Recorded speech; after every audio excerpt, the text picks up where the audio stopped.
আসানসোলে রেলসহ চিত্তরঞ্জনের আমলাদহি বাজারে অবৈধ দোকানপাট উচ্ছেদ করতে আসেন চিত্তরঞ্জন রেল কর্তৃপক্ষ।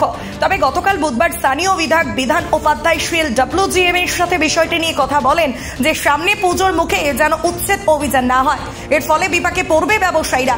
আর তারপরেও বৃহস্পতিবার সকালে আমলাদহি বাজারে উচ্ছেদ করতে আসেন রেল কর্তৃপক্ষ।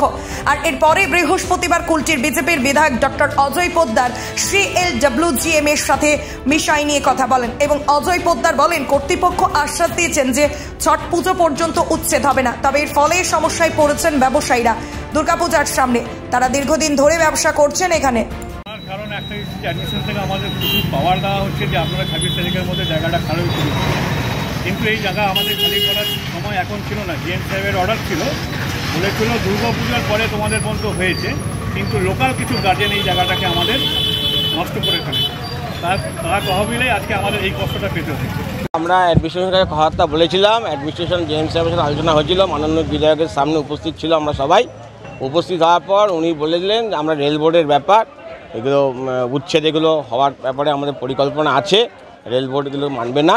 তো আপনারা যখন বিধান উপাধ্যায় মহাশয় MLA সাহেব রিকোয়েস্ট করলো পুজো পর্যন্ত কমসে কম বাঙালি একটা বড় উৎসবের মুখে এগুলো করবেন না, কিছুদিন সময় দেওয়া হোক।